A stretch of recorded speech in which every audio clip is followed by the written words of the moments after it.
ज़बूर बाब नंबर 19। मखलूक़ात में खुदा का जलाल। दाऊद का ज़बूर मौसीकी के रहनुमा के लिए।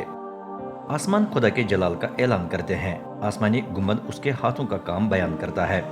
एक दिन दूसरे को इतला देता, एक रात दूसरे को खबर पहुंचाती है, लेकिन जुबान से नहीं, गो उनकी आवाज़ सुनाई नहीं देती। तो भी उनकी आवाज़ निकलकर पूरी दुनिया में सुनाई देती। उनके अल्फाज दुनिया की इंतहा तक पहुंच जाते हैं। वहां खुदा ने आफताब के लिए खीमा लगाया है। जिस तरह दुल्हा अपनी ख्वाबगाह से निकलता है, उसी तरह सूरज निकलकर पहलवान की तरह अपनी दौड़ दौड़ने पर खुशी मनाता है। आसमान के एक सिरे से चढ़कर उसका चक्कर दूसरे सिरे तक लगता है। उसकी तपती गर्मी से कोई भी चीज पोशीदा नहीं रहती।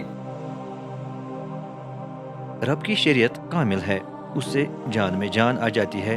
रब के एहकाम काबिल एतमाद हैं, उनसे सादा लोग दानिशमंद हो जाता है।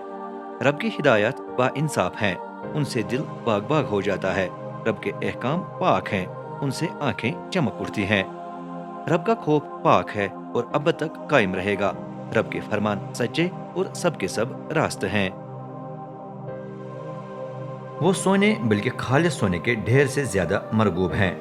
वो शहद बल्कि छत्ते के ताज़ा शहद से ज्यादा मीठे हैं। उनसे तेरे खादिम को आगाह किया जाता है, उन पर अमल करने से बड़ा अजर मिलता है। जो खताएं बेखबरी में सरजद हुई, कौन उन्हें जानता है। मेरे पोशीदा गुनाहों को माफ कर, अपने खादिम को गुस्ताखों से महफूज रख, ताकि वो मुझ पर हुकूमत न करें। तब मैं बेइल्जाम होकर संगीन गुनाह से पाक रहूंगा। ए रब, बख्श दे कि मेरे मुंह की बातें और मेरे दिल की सोच विचार तुझे पसंद आए। तू ही मेरी चट्टान और मेरा